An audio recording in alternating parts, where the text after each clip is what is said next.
नमस्कार दोस्तों, pro trading art में आपका स्वागत है। तो आज के वीडियो में मैं बहुत इंपॉर्टेंट टॉपिक के बारे में डिस्कस करने वाला हूँ। एरे के ऊपर आपको एडवांस एक सॉल्यूशन मिलेगा। तो चलिए यहाँ पे रिक्वायरमेंट क्या है वो समझते हैं। देखिए 2 इयर्स पहले का एक क्वेश्चन है स्टैक ओवरफ्लो के ऊपर। How to sort array by value float, है ना, and another array of string की in pine script. That means हमें की और वैल्यू के रूप में सॉर्ट करना है। इसका सॉल्यूशन अभी तक लोगों ने नहीं दिया है, ठीक है ना। Array of string can not currently be sorted. We have a request to the pine team to add that capability but not expected time of arrival yet, है ना। अभी तक ये आया नहीं है हिसाब। क्यों नहीं आया है, क्या प्रॉब्लम है इसमें, ठीक है ना, उन सभी को मैं डिस्कस करूंगा और इसका सॉल्यूशन भी दूंगा आप लोगों को। तो चलिए सबसे पहले समझते हैं। हमारे पास एक एक्सेल शीट है, राइट। देखिए हमारे पास यहाँ पे सिंबल का लिस्ट है और यहाँ पर चेंज है कि उस दिन कितना परसेंट कौन सा चेंज हुआ है, परसेंट में सपोज मैं लिख करके रखा हूँ। अगर चेंज के ऊपर आप क्लिक करते हैं और सॉर्ट करते हैं, देखिए इसी से अभी 0.5 है और हम लोग इसे चेंज करते हैं हाईएस्ट टू लोवेस्ट में। सबसे ज़्यादा यहाँ पे ग्लांट का 3% चेंज हुआ है और इसी से यहाँ पे बॉटम में आ गया, यानी हमने बी कॉलम को सॉर्ट किया तो ए कॉलम भी उसके अकॉर्डिंग सॉर्ट हो गया, ठीक है ना। यही चीज़ चाहते हैं हम लोग पाइंड स्क्रिप्ट में। और इसमें प्रॉब्लम क्या होता है वो चीज़ समझिए। देखिए जब हम लोग यहाँ पर पाइंड स्क्रिप्ट यूज़ करते हैं ना, तो हमारे पास ये वैल्यू है फ्लोट का। इसे हम लोग असाइन करते हैं तो array underscore dot array dot new underscore float में हम लोग असाइन करते हैं। ये फ्लोट वैल्यू हो गया, ये स्ट्रिंग वैल्यू हो गया। दोनों का एक साथ तो कॉम्बिनेशन रहता नहीं है। बट किस तरह से करेंगे, ठीक है ना, चीज़ को हम लोग समझने वाले हैं और उसका क्या एग्जाम्पल हो वो मैं बताता हूँ, ठीक है ना। इसी के ऊपर एग्जाम्पल लेंगे। प्रॉपर मैं इंडिकेटर बना करके रखा हूँ, इसे मैं एक्सप्लेन करता हूँ। तो यहाँ पर देखिएगा, जैसे मान लीजिए हमारे पास यहाँ पे ये स्कैनर बना हुआ है, 40 स्टॉक्स का है इसमें, ठीक है ना। 40 स्टॉक्स में इसमें ऐड करके रखा हूँ और ये काम क्या कर रहा है, तो इसके सेटिंग्स में आइएगा अभी। तो जैसे 1 डे कर देता हूँ अभी, है ना। और डेली टाइम फ्रेम है हमारा गेनर, यानी 1 डे कंपैरिजन में 40 स्टॉक्स में से सबसे ज़्यादा कौन गेन किया है, तो अदानी पोस्ट 2.39% गेन किया है। और यहाँ पे भी देखिएगा तो अदानी पोस्ट यहाँ पे आपको दिख जाएगा, ठीक है ना। ये भी ऑलमोस्ट उतना ही गेन किया होगा, ऑलमोस्ट क्या एग्जैक्टली होगा। अदानी पोस्ट 2.28, अभी 2.28% चल रहा है ना। एग्जैक्टली वहीं पे चेंज होता रहेगा वो। इस तरह से हम लोग यूज में लेने वाले हैं इसको। तो कैसे सॉर्ट कर रहे हैं, एक तो हमारा स्ट्रिंग का वैल्यू है, एक तो फ्लोट है, दोनों सॉर्ट कैसे हो पा रहा है। इसी तरह से अगर हम लोग यहाँ पे यहाँ पर तो 1 डे के कंपैरिजन में दिख रहा है ना, हम लोग चाहते हैं लास्ट 30 डेज के कंपैरिजन में, यानी 30 कैंडल में कौन सा ऐसा स्टॉक है जो सबसे ज़्यादा मूव किया है। तो देखिए तो यहाँ पे ग्लैंड है, यहाँ पे तो 1 डे देता है आपको। अगर 2-3 दिनों के कंपैरिजन में या फिर 30 दिनों के कंपैरिजन में देखना हो सबसे ज़्यादा किस में मूवमेंट आया है, वो कैसे चेक करिएगा, तो उसके लिए प्रॉपर बेस्ट एग्जाम्पल है, ठीक है ना। ग्लैंड का देखिएगा तो यहाँ पे कहाँ चला गया ये, एफ जी, यही तो लगा हुआ है, ठीक है, चार्ट पर तो वही है। यहाँ पे 30 कैंडल के कंपैरिजन में देखते हैं, है ना। अभी हमने सेटिंग्स में कितना कर रखा है, 30। तो लास्ट 30 कैंडल के कंपैरिजन में कितना मूवमेंट हुआ है, तो 55.89% का मूवमेंट हुआ है यहाँ पे। लास्ट 30 कैंडल कंपैरिजन में हम लोग यहाँ से देख लेते हैं। इस कैंडल के ऊपर आ गए और यहाँ पे 30 बार 30, यहाँ पे देखिए आप तो 62.89। ये यहाँ पे हम लोग एक्जैक्टली एडजस्ट करेंगे क्लोज टू क्लोज, इस कैंडल का भी क्लोज हमें लेना पड़ेगा, उतना ही आ जाएगा आपको, ठीक है ना। एक्जैक्टली एडजस्ट करेगा तो इस तरह से हम लोग देख सकते हैं top gainer and top loser n number of day के कंपैरिजन में या एन नंबर ऑफ कैंडल के कंपैरिजन में। अगर हम लोग 15 मिनट पे जाते हैं तो एन नंबर ऑफ कैंडल का होगा, ठीक है ना। 15 मिनट के टॉप 30 कैंडल के कंपैरिजन में कितना चेंज हुआ है, किस में सबसे ज़्यादा मूवमेंट आया है, वो चीज़ आपको देखने को मिल जाएगा। तो प्रॉब्लम क्या है वो समझ लिया आप, ठीक है ना। इसका सॉल्यूशन देखिए, इसका मैं प्रॉपर कोडिंग करके रखा हूँ। तो यहाँ पे प्रॉब्लम क्या आ रहा होगा और क्या क्या हम लोग सॉल्यूशन निकाले। तो एक फंक्शन में बनाया हूँ सॉर्ट की वैल्यू, ठीक है ना। इसे सिंबल चाहिए, चेंज परसेंट चाहिए, ऑर्डर चाहिए। अब यहाँ पर क्या क्या किया हूँ ना मैं, वो समझिए आप। ठीक है, सबसे पहले हमने सिंबल लिया, यानी हम लोग यहाँ पे सिंबल असाइन कर रहे होंगे कोई एरे के रूप में, ठीक है ना। सिंबल हमने पास कर दिया, कहाँ पे पास किए हैं, यहाँ पर देखिएगा तो ये हमारा सिंबल है, एरे डॉट न्यू स्ट्रिंग है। यानी हमारे पास एक एरे है, इस तरह से मान लीजिए एरे है और उसमें मल्टीपल सिंबल स्टोर करके रखा गया है, राइट। कोमा लगा करके इस तरह से लिखा, ICC हो गया, अदानी एनटी हो गया, इस तरह से ग्लाउंड हो गया, इस तरह से ढेर सारे सिंबल्स रखे हुए हैं, ठीक है ना। हम लोग हर एक कैंडल का हम लोग चेंज परसेंट कैलकुलेट कर रहे हैं, top gainer and top loser जो भी है ना। टॉप एक ही फंक्शन बनाया हो टॉप गेनर, या फिर टॉप चेंज कर सकते हो आप, डायरेक्शन के अनुसार आप चेंज कर लीजिएगा। यहाँ पे मैं फंक्शन बना करके रखा हूँ कितना चेंज हो रहा है, और हर एक सिंबल के लिए मैं वो स्टोर करते जा रहा हूँ, दोनों में एक साथ, है ना। सिंबल एरे में और चेंज एरे में, दोनों में वैल्यू हम लोग स्टोर कर रहे हैं इस फंक्शन का यूज करते हुए। हमारे पास दो यहाँ पे एरे बन गया जिसमें एक सिंबल है और एक चेंज परसेंट है। कितना चेंज हो रहा है, अब ऑर्डर देते हैं यहाँ पे किस ऑर्डर में हम लोग उसे सॉर्ट करने वाले हैं। बाय डिफ़ॉल्ट यहाँ पे ऑर्डर हमने पास कर दिया, ठीक है ना।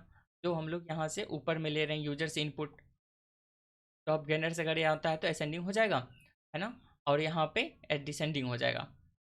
एक टाइप से यहाँ पे इनपुट में मैंने ले लिया है, ठीक है ना। असेंडिंग एंड डिसेंडिंग यहाँ से कर रहे हैं। आप यहाँ पे स्विच भी करवा सकते हैं, आप देख लीजिएगा। तो इसके अंदर क्या कर रहा हूँ मैं, वो चीज़ मेन इंपॉर्टेंट है, ठीक है ना। तो मैं कोशिश कर रहा हूँ आप लोग को एक एक पॉइंट ध्यान से समझा दूँ यहाँ पर क्या क्या कर रहा हूँ मैं। देखिए सबसे पहला काम हमने क्या किया है, यहाँ पे इफ एरे डॉट साइज, इसका की और वैल्यू का, दो हम लोग एरे ले रहे हैं, दोनों का साइज इक्वल होना चाहिए, ठीक है ना। हमारे पास यहाँ पे एरे हो गया, मान लीजिए एक सिंबल का एरे है, ठीक है, इसमें ए बी सी डी इस तरह से सिंबल स्टोर है। दूसरा हमारा चेंज का है ना, इसमें मान लीजिए ये 0.5% चेंज हुआ, ये 1% चेंज हुआ, ये 1.5% चेंज हुआ, ये 0.3% चेंज, ठीक है ना। स्पेसिफिक ऑर्डर में हमने कर दिया। अब है यहाँ पे सॉर्टेड की वैल्यू बोल रहा हूँ, सॉर्टेड की, यानी सिंबल जो होगा ना इसको हम लोग सॉर्टेड करके जो होगा वो हम लोग इसमें स्टोर करेंगे। यहाँ पे एन ए है ना। अभी इस एरे में कुछ नहीं, यानी कि हमने एक न्यू एरे बना लिया यहाँ पर। इसमें अभी कोई भी सिंबल नहीं है, स्ट्रिंग के रूप में हमने बना लिया, बस ब्लैंक एरे है। उसके बाद सॉर्टेड इंडेक्सेस, तो आपके पास ना यहाँ पे एरे डॉट सॉर्ट इंडेक्सेस करके एक बिल्ट इन फंक्शन है। इस फंक्शन को जब भी यूज करिएगा तो आपको स्पेसिफिक ऑर्डर में इंडेक्स रिटर्न करके देगा। इस सब का इंडेक्स क्या है, ये 0 पे है, ये 1 पे है, ये 2 पे है, ये 3 पे है, ठीक है। जब इसको यूज करेगा, अगर ऑर्डर देते हैं यहाँ पे असेंडिंग ऑर्डर बाय डिफॉल्ट हमने दे दिया, सपोज वहाँ पे डिसेंडिंग ऑर्डर कोई भी ऑर्डर देते हैं, ठीक है ना। जो ऑर्डर सेट करेगा उसके अनुसार ये सॉर्ट होकर के मिलेगा, ठीक है। तो स्ट्रिंग को तो यहाँ सॉर्ट कर नहीं सकते हैं, ठीक है ना, हमेशा फ्लोट वैल्यू को सॉर्ट करेंगे। तो यहाँ पे हमने वैल्यू वाला दिया है, ठीक है ना, वो चीज़ हम लोग यहाँ पर पास कर दिए। अब इसको हम लोग क्या करते हैं वो समझिए। मान लीजिए हमने ये वैल्यू, ये लाइन चला होगा, इस सॉर्टेड इंडेक्सेस में क्या स्टोर हुआ होगा। एस आई नाम का सपोज हमारा एक न्यू एरे बना, इसमें क्या स्टोर हुआ होगा, इसको स्पेसिफिक ऑर्डर में करके आपको मिलेगा। सपोज हमने यहाँ पे असेंडिंग कर दिया, तो सबसे लोवेस्ट कौन सा हो जाएगा, 0.3, किस ऑर्डर पे है, 3 पे है, इसका इंडेक्स आपको मिल जाएगा। उसके बाद कौन सा हो जाएगा, तो ये वाला हो जाएगा 0 वाला, ठीक है ना। उसके बाद ये 2, सॉरी 1, और उसके बाद 2, है ना। इस तरह से आपको सबसे लोवेस्ट इसका है तो 3 का इंडेक्स मिल गया। उसके बाद कौन सा है 0.5 का, तो 0 पे है ये। उसके बाद 1, तो ये 2 पे, और सॉरी 1 पे 0 और 1, है ना, वो हमने लिख दिया। उसके बाद ये 2 पे है, 3 0 1 2, सॉर्टेड इंडेक्सेस, यानी सॉर्ट किया हुआ आपको इंडेक्स यहाँ पर देखने को मिला है, राइट। उसके बाद क्या है, सॉर्टेड वैल्यू, इस वैल्यू को हम लोग भी सॉर्ट करेंगे। अभी तो हमने सिर्फ इंडेक्स लिया है ना, सॉर्टेड वैल्यू भी हमें मालूम नहीं है, इसका हमने ये भी एरे बना लिया, यानी 2 ब्लैंक एरे हमने बना लिया, एक इसके लिए भी, ठीक है। इस ऑर्डर में हमें दोनों तो दिखाना है ना टेबल में, ये भी ब्लैंक हमने बना लिया, ये भी ब्लैंक बना लिया। अब हमें यहाँ पे ये एरे मिल चुका है सॉर्ट किया हुआ। अब हम लोग फॉर लूप चलाते हैं, i equal to 0 to array dot size की के ऊपर, यहाँ पे है ना, कि हमने ले लिया, इसका साइज किसी का भी ले सकते हो आप, सबका तो साइज अब इक्वल ही है, चेक कर लिया हमने, है ना। की के बदले आप सॉर्टेड की का भी ले सकते हैं, वैल्यू का भी ले सकते हैं। उतना बार हमें लूप चलाना है, बस जितना एलिमेंट है उतना टाइम हमें लूप चलाना है। तो इंडेक्स कैसे मिलेगा, तो array dot get sorted index, यानी इस वाले से हम लोग इंडेक्स गेट कर रहे हैं लूप के अनुसार, यानी फर्स्ट लूप चलेगा तो हमें फर्स्ट इंडेक्स मिल जाएगा, क्या मिलेगा, 3 मिलेगा, है ना। जब 3 मिलेगा, इंडेक्स में अभी 3 स्टोर होगा। अब एरे डॉट पुश कर रहे हैं, अब इसमें हम लोग कोई वैल्यू ऐड कर रहे हैं, कौन सा, एरे डॉट गेट करें इंडेक्स से, इंडेक्स हम लोग यहाँ पे स्टोर करके रखें, एरे डॉट की यानी की वाले वैल्यू से हम लोग इंडेक्स गेट करें। इंडेक्स में हमारे पास 3 अभी मिल चुका है ना। एरे डॉट की हमारे पास इसमें स्टोर है, एस वाला सिंबल वाला, इससे हम लोग गेट कर रहे हैं 3 पे कौन सा है ना। तो 3 पे यहाँ पे कौन सा है, डी, वो हम लोग पुश कर रहे थे, यानी इसमें सबसे पहले डी आ जाएगा यहाँ पर, ठीक है ना। उसके बाद हम लोग सॉर्टेड की वैल्यू भी पुश कर रहे हैं, तो 3 पे यहाँ पे कौन सा है 0.3, तो इसमें 0.3 आ जाएगा। इस तरह से हम लोग पुश कर रहे हैं। फिर सेकेंड टाइम जब लूप चलेगा, इससे कौन सा वैल्यू गेट होगा, सॉर्टेड इंडेक्सेस से, है ना, सॉर्टेड इंडेक्सेस से गेट कर रहे हैं। सेकेंड टाइम यहाँ पे 1 रहेगा, 1 रहेगा तो क्या है 0, सेकेंड टाइम हमें 0 मिलेगा। 0 पे अब फिर से हम लोग वैल्यू गेट करेंगे, है ना, गेट कर रहे हैं यहाँ से की से और वैल्यू से, दोनों को गेट कर रहे हैं और सॉर्टेड की में पुश कर रहे हैं और सॉर्टेड वैल्यू में पुश कर रहे हैं, ठीक है ना। ये चीज़ हमने कर लिया। ऐसा 0 मिलेगा तो 0 पे कौन सा है, यहाँ पे ए हो जाएगा, और इसमें कौन सा हो जाएगा 0.5, इसमें 0.5 आ जाएगा, इस तरह से बन जाएगा। फिर जब थर्ड टाइम चलेगा तो हमें 1 मिलेगा, 1 के ऊपर कौन सा है, इसमें बी है और इसमें 1, इस तरह से स्टोर हो जाएगा। उसके बाद चलेगा तो 2 आएगा, ठीक है ना।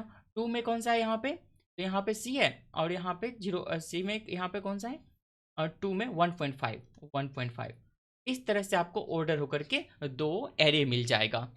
उसको हम लोग यहाँ पे एज ए टपल रिटर्न कर रहे हैं। आप अगर यूजर डिफाइंड फंक्शन सीखे होंगे तो वहाँ पे मैं बताया था किस तरह से आप as a tuple value return कर सकते हो। ये रिटर्न कर रहे हैं, उसी को हम लोग यहाँ पे होल्ड करके रह रहे हैं।